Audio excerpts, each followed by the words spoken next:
রমাদান special আজকে এই ভিডিওতে রুহানদার প্রেপের এই চ্যানেলে আজকে আমরা দেখব কিয়ামতে ঠিক কি ঘটবে। আজকে আলোচিত বিষয় প্রসঙ্গ যখন কিয়ামত দিবসে।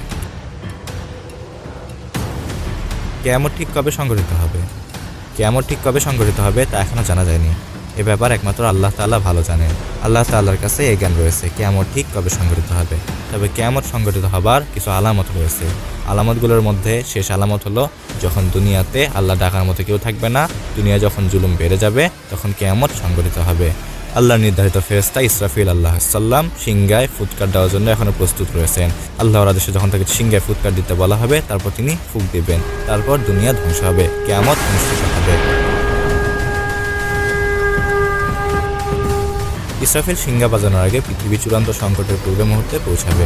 সমস্ত বড় আলামতগুলো প্রকাশ পাবে, যেমন দাজ্জাল মারা যাবে, ঈসা আলাইহিস সালাম আসমান থেকে অবতরণ করবেন, ইয়াজুজ মাজুজ ধ্বংস হয়ে যাবে, মানুষ পশু পাখি পাহাড় নদী সমুদ্র সবকিছুর ওপর প্রতিশ্রুতি শেষ হয়ে যাবে। হঠাৎ শান্ত, কিন্তু আকাশ ও জমিন সবগুলো দুর্বল, কেমন যেন অচল হয়ে যাচ্ছে। ফেরেশতারা প্রস্তুতি নিচ্ছে সিংহা বাজানোর। প্রথম ফুৎকার লাফখাতুস সাআহ, মৃত্যুর ফুৎকার।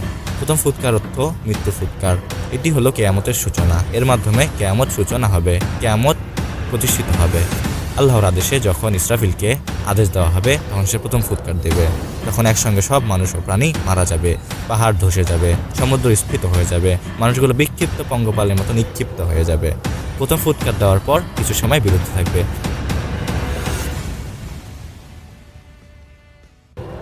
সময়টি ঠিক কতক্ষণে তা কেউ জানে না, তবে হাদিসে এসেছে 40। এখন সেটা 40 মাস, বছর, দিন, শতাব্দী ইত্যাদি হইতে পারে। আমাদের সে বিষয়ে ধারণা নেই। নিশ্চয় আল্লাহ তাআলা এই বিষয়ে ভালো জানেন। বিরতির পর দ্বিতীয় ফুৎকার আরম্ভ করা হবে। দ্বিতীয় ফুৎকারের নাম নাফখাতুল বাস, পুনরুত্থানের ফুৎকার। এই ফুৎকারের মাধ্যমে মৃতরা কবর থেকে উঠে আসবে। ফুয়ের ধ্বনিতে যেন মাটিটা কেঁপে উঠবে। হাজার হাজার কোটি কোটি মানুষ কবর থেকে উঠে আসবে। কেউ জানে না কোথা থেকে এলো, কারো বা চোখে ভয়ের ঝিলিক। কবর থেকে উঠা লোকেরা হাসরে মিলিত হবে। সকলকে বলা হবে নাফখাতুল বাস, ফুয়ের পর হাজির হও। হাসরের ময়দানের পর যখন কিয়ামত প্রতিষ্ঠিত হবে, আল্লাহর আত্মপ্রকাশের মাধ্যমে শুরু হয়ে যাবে কিয়ামত দিবস। হাসরের সময় মানুষও অপেক্ষা করতে থাকবে। এই দীর্ঘ অপেক্ষার যেন অবসান ঘটবে না। মানুষ ভয়ে দৃষ্টি মেলাতে পারবে না। হাসরের ময়দানে সূর্য মাথার উপর থাকবে। কিয়ামতের দিনের অন্যতম একটি বৈশিষ্ট্য হলো শাফায়াত বা সুপারিশ। আল্লাহর প্রেরণকৃত সকল নবী ও রাসূল তাদের উম্মতদের জন্য শাফায়াত করবেন। নবীরা তাদের উম্মতদের প্রমোট করবেন। সর্বশেষ শাফায়াতকারী হবেন আমাদের প্রিয় নবী সাল্লাল্লাহু আলাইহি ওয়াসাল্লাম। যাকে আল্লাহ তাআলা অনুমতি দেবেন সে ব্যতীত কেউ শাফায়াত করার সুযোগ পাবে না। আর হ্যাঁ, কাফিরদের জন্য কোনো শাফায়াত থাকবে না। কিয়ামতের দিন যখন সকলে অপেক্ষায় আর থাকতে পারবে না, আল্লাহর কাছে সবাই যেন আরজ করতে থাকবে, আল্লাহ আপনি বিচার কার্য শুরু করেন, আমরা আর অপেক্ষায় থাকতে পারতেছি না। তখন প্রতিষ্ঠিত করা হবে মিজান, ন্যায়ের পাল্লা।